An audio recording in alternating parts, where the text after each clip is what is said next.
Jangan lupa like, comment, subscribe, dan share channel YouTube Sika Kreatif.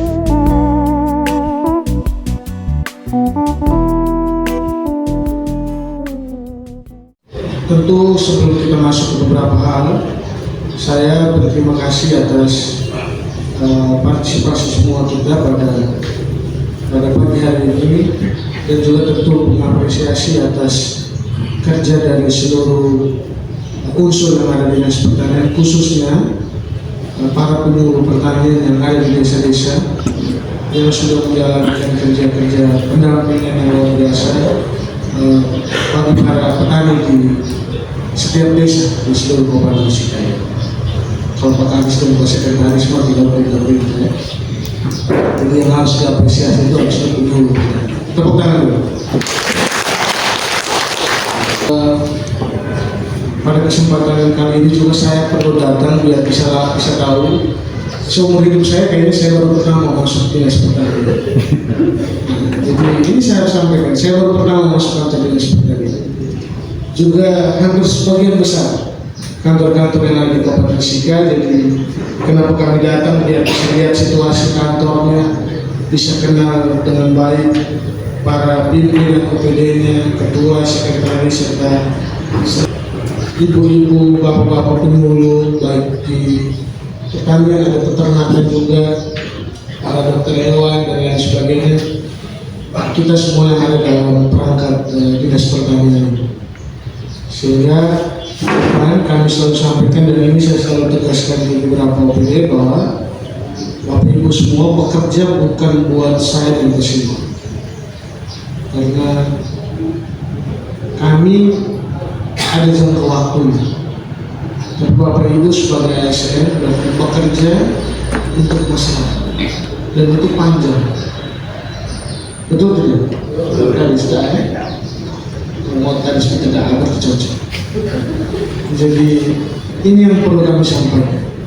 Buat saya sudah tidak. Bapak Ibu bekerja buat masyarakat, sehingga kita harus memberikan yang terbaik buat masyarakat. Apalagi dalam urusan pertanian ini yang harus kita tahu bersama, bahwa Pak Prabowo punya program swasembada pangan, yaitu yang sebenarnya sudah ada beberapa intervensi ke kita di daerah. Ada beberapa hal yang menjadi prioritas pertemuan kami siang hari ini. Nanti lebih banyak akan disampaikan oleh alumnus Institut Pertanian Bogor, Pak Wakil Bupati. Beliau ini alumni IPB, kampus pertanian terbaik di Indonesia. Benar tidak? Tepuk tangan dulu. Jadi saya hanya kasih stressing beberapa hal. Yang pertama soal gapok.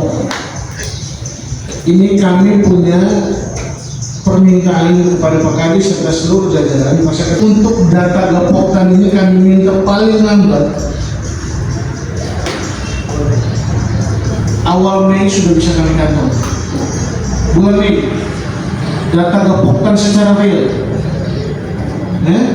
bahwa betul datanya sudah ada. Tapi saya mau sampaikan problem, karena saya orang tua saya petani, bapak saya petani, yang juga kadang-kadang saya lihat di situasi di kampung saya itu, orang punya gapokan tiba-tiba mendadak gapokan.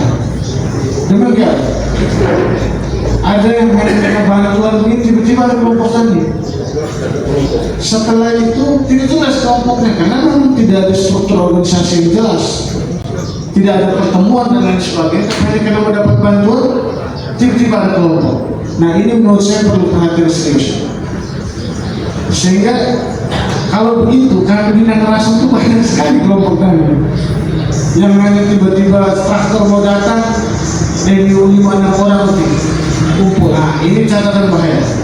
Yang saya lihat juga kadang-kadang, minta maaf, bantuan ini datang di tahun-tahun terakhir. Nah itu bahaya juga tuh. Agar tidak boleh begitu. Termasuk yang mendadak kapok. Karena bahaya itu, karena mereka mendapatkan bantuan pemerintah. Demikian. Ini perlu catatan serius. Jadi itu karena ini berhubungan dengan saya membaca ada banyak sekali ke depan kemudahan-kemudahan bantuan-bantuan yang kita peroleh dari kementerian, dari pemerintah pusat, kita proses pada pangan.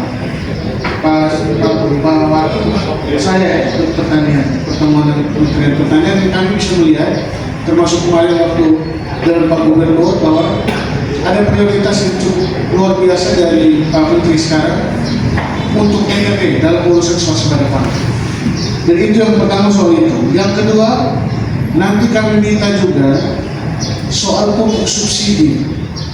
Ini kemarin ternyata penyerapannya kecil. Lalu penyerapannya seperti apa? Kita di sini berarti yang pupuk subsidi. Ada yang pupuk subsidi dan agen di sini pupuk subsidi itu cuma satu. Nah, itu nanti kami minta mungkin saudara akan bisa digambarkan kami secara singkat saja. Terus sepanjang lebar. Jadi kita tuh tidak usah banyak bicara, kita banyak eksekusi. Dan bisa kita eksekusi. Dan presentasi akan ada. Jadi langsung straight to the point di sini. Orang lain 17.000, 20.000. Saya pede, saya bilang di sini paling minimal 5.000. Tapi bisa 10.000. Lalu ada PLT Kadis Pertanian yang beliau punya kompetitor. PLT Kadis Pertanian Provinsi ini isi Pak Gu bilang Sika itu datanya cuma 1.000. Nah, Pak Gu langsung potong, Pak Gu bilang kalau buat Sika di data dari Sika itu ternyata cuma 1.000. Nah, untuk saya langsung putar cepat. Saya bilang betul, tapi kami punya potensi yang 5.000. Nah, ini sudah terlanjur kita bicara. Dan kita bukan harus bicara di sini. Dan dalam semangat swasembada pangan ini, kok kita bicara obat semua pemerintah urus, bicara macam unsur dan pemerintah pusat. Kita kita beli selatan, saya disini sebesar ini kok cuma 1.000 dolar. Berapa? 49.000. Yang 1 tahun toh? Bahaya ini data di Forex. Jangan sampai saya paham data bahaya kita. Konsumsi 36.000 ton beras. Konsumsinya berapa persen? 36.000. Kita produksi itu sekitar 7.000 sampai 8.000. Kurang tuh. Kurangnya banyak, betul tidak? Nah, tidak ada pilihan lain untuk bisa keluar dari ini. Harusnya momentum ini kita ambil. Juga menjadi persoalan kenapa kita tidak bisa produksi maksimal kalau sarana penunjang ini tidak memadai, ya.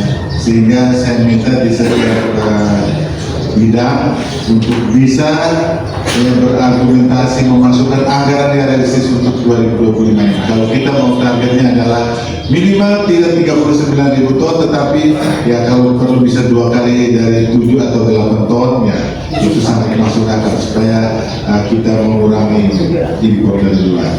Ya, kemudian horti ini juga saya minta perhatian. Horti ini coba disampaikan di masyarakat untuk mereka menanam itu kalau bisa jangan satu musim horti semua, akhirnya harganya anjlok. Ya, mungkin di beberapa tempat ya berdasarkan iklim dan cuaca yang mendukung, ya supaya dia bergantian. Jadi panennya tidak sekaligus, minimal ada jangka waktu.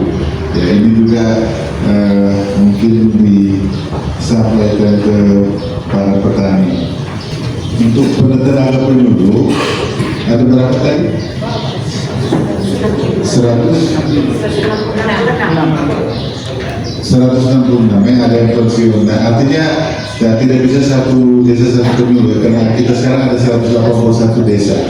Ya, tentunya itu kurang. Ya, hanya sekarang kan kita juga tidak bisa terima tenaga honor lagi. Kita bisa gabung 2 desa atau 3 desa jadi 1. Ya, untuk hal-hal lain, saya kira untuk anggaran kemudian ini ada kita punya ada pekerjaan SIM dan pupuk untuk babi ya, babi ya. Nah itu juga disosialisasikan ke masyarakat. Ya, kita ini kan sebenarnya bukan kabupaten yang produksinya untuk padi sebenarnya, tapi kita lebih banyak di perkebunan.